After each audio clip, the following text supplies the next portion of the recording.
বিরতির পর ফিরে এলাম, দেখছেন বাংলাদেশ এখন।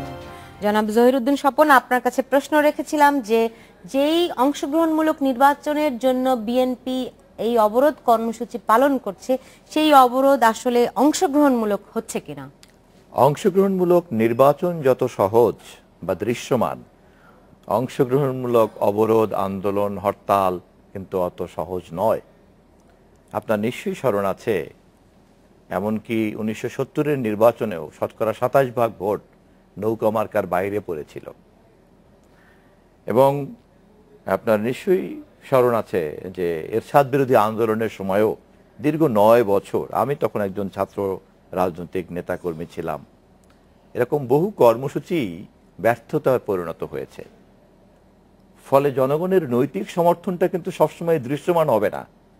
যেমন আপনাকে একটি পরিবর্তন আনতে হলে সেই দৃশ্যমান অংশগ্রহণটাও তো থাকতে হবে।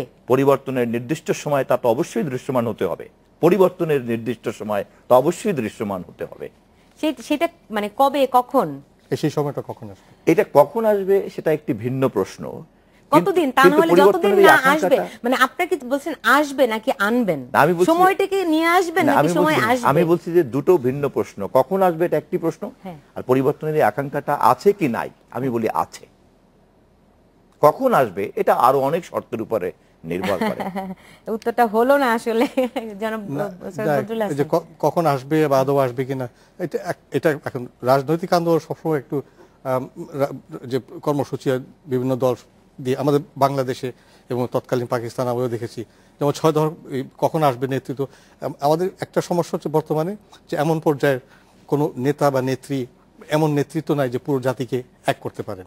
যেমন আমি সবসময় বলতে থাকি যে এই যে বঙ্গবন্ধু এবং তার সাথে ওনার সাথে যারা ছিলেন, যারা পরবর্তীতে মুজিবনগর সরকারের নেতৃত্ব দিয়েছেন, 1966 সালে ফেব্রুয়ারি 5 তারিখ, তো কিছুদিন পরে হবে সেই ইয়েটা বার্ষিকীটা, ফেব্রুয়ারি 5 তারিখে তারা 6 দফা আন্দোলন, 6 দফা কর্মসূচি দিয়েছিলেন, সেই লাহোরে বঙ্গবন্ধু দিয়েছিলেন।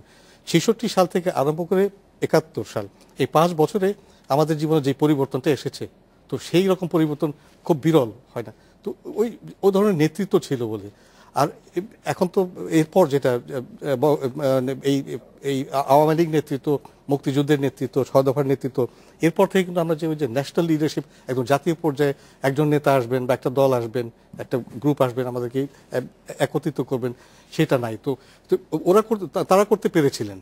কিন্তু আপনার কাছে কি মনে হয়, মনে করেন বিএনপির যে একটা নির্বাচনের দাবি কিংবা অ্যাটলিস্ট একটা সংলাপ শুরু করা, পরবর্তীতে কবে কখন কি হবে সেই ব্যাপারে, মানে এই যে দাবি দেওয়া, এই বিষয়গুলি কি বিএনপির নেতৃত্বের দিকে কোনো দুর্বলতা আছে আপনার কাছে কি মনে হয়? এখন বিএনপি তো দাবি করছে তাদের ভাষায় গ্রহণযোগ্য নির্বাচন চান, কিন্তু যে নির্বাচনটি হয়ে গেল গত বছর, না আমি বলছি যে তাদের যদি এই দাবিটি যদি ধরেও নেই একটি ন্যায়সঙ্গত দাবি, সেই ক্ষেত্রে এই দাবিটি আদায়ের জন্য যে নেতৃত্ব, যে দূরদর্শিতা, যে ধরনের জনসম্পৃক্ততা দরকার ছিল, বিএনপি কি সেটি পেরেছে? সেই ক্ষেত্রে কি নেতৃত্বের কোনো দুর্বলতা আছে? আমার সেটা মনে হচ্ছে না। যে অবরোধের ডাক দিয়েছেন, হরতালও দেখি, হরতালের ডাক দেখি তো ইদানিং আমরা দেখছি যখনই হরতালের ডাক দেখি, কিন্তু ঢাকা শহরে তো ঘুরতে পারছি।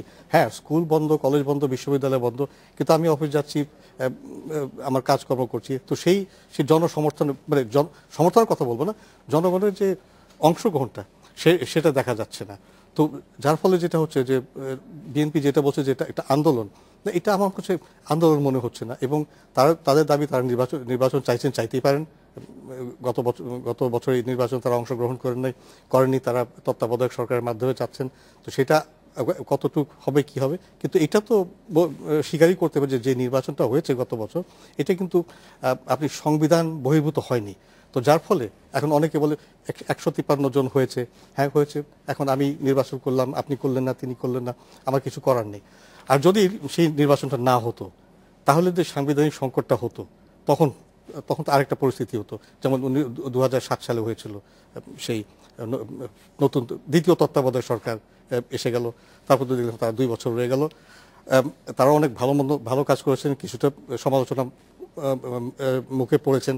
তো এই ধরনের আমাদের যেই সংকট এখন, আমি যেটা মনে করি বিএনপি যেটা করা উচিত, এখন নির্বাচন তো হয়েছে, এখন আমার তো মনে হয় যদি কোনো অঘটন না ঘটে বা যদি আরো এই যে বিএনপি যে প্রোগ্রাম কর্মসূচি আরো তীব্রতা যদি ধারণ না করে, তাহলে তো আমার মনে হয় সরকার যেটা তারা বলেছে 2019 সালের আগে তারা নির্বাচন করবে না, আর সেটা দেখা যাবে তারা কতটুকু রাখবে। আর বিএনপি যেটা করা উচিত আমার যেটা মনে হয় এই যে অবরোধ এগুলো একটু শিথিল করতে হবে, ইয়ে করতে, এবং তাদের পরিকল্পনা করতে একটা শ্যাডো গভর্নমেন্ট হিসেবে ভবিষ্যতে তারা কি কর্মসূচি দিবেন, সোশ্যাল প্রোগ্রাম, পলিটিক্যাল প্রোগ্রাম, তারপর আমাদের ইকোনমিক প্রোগ্রাম, এটা করলে আমার মনে এগুলি করলে আমরা তাদের ভবিষ্যতের যে ভিশনটা, তাদের ইয়ে ভবিষ্যতের তাদের যে দৃষ্টিভঙ্গি, এটা আমরা করলে জাতি উপকৃত হবে।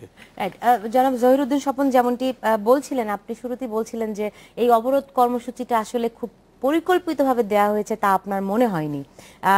সেই ক্ষেত্রে এই টানা যে অবরোধ চলছে, অনেকের কাছেই আসলে এটাই মনে হয়েছে যে এরকম কোনো পরিকল্পনা আসলে ছিল না। তো কিন্তু তারপরে আমরা দেখলাম সেই কর্মসূচিটি চলছে আসলে। তাহলে কি আসলে তাদের সত্যিকার অর্থে সেই ধরনের কোনো কি আন্দোলনের কোনো পরিকল্পনা কি আছে?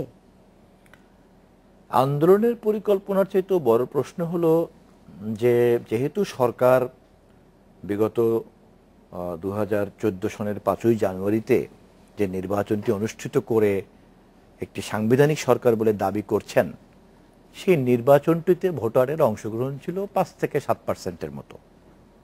তো ফলে কোনো দেশেরই যে নির্বাচন এত কম সংখ্যক ভোটারের অংশগ্রহণের মধ্যে দিয়ে হয়, এটি হচ্ছে কি বিভিন্ন, কিন্তু সরকারি হিসেবে 40%-এর মতো। ঠিক আছে, আমি 40% ধরলাম, যে দেশের শতকরা 50% ওটার বিতর্কে আমি গেলাম না, এবং প্রধান বিরোধী দল নাই সেখানে।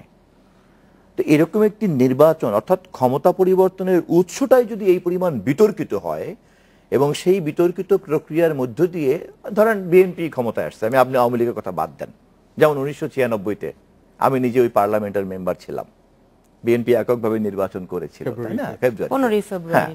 এবং দেখেন শেষ পর্যন্ত কিন্তু বিএনপি থাকতে পারে নাই, এবং বিএনপি থাকতে পারে নাই, বরঞ্চ আমি স্যালুট করি, এবং আমি ওই পার্লামেন্টের মেম্বার হিসাবে আমার অভিজ্ঞতা আছে যে সেদিনকার প্রধানমন্ত্রী বেগম খালেদা জিয়া এই বাস্তবতাকে বুঝতে পেরে বিরোধী দল আওয়ামী লীগের দাবির সঙ্গে কম্প্রোমাইজ করে তারপরে সংবিধানের মধ্যে সংশোধনীকে নিয়ে আসলেন। না, তারা আন্দোলনের চাপে আসলে বাধ্য হয়েছিলেন। তাহলে ফাইন, আমি আপনার সঙ্গে এগ্রি করি। তার মানে কি, সেদিনকার আন্দোলনের চাপের যে চরিত্র ছিল, সেই চরিত্রটাই কিন্তু যদি স্ট্যান্ডার্ড হয়, তাহলে আপনি আজকে কেন এটাকে স্ট্যান্ডার্ড নেবেন না?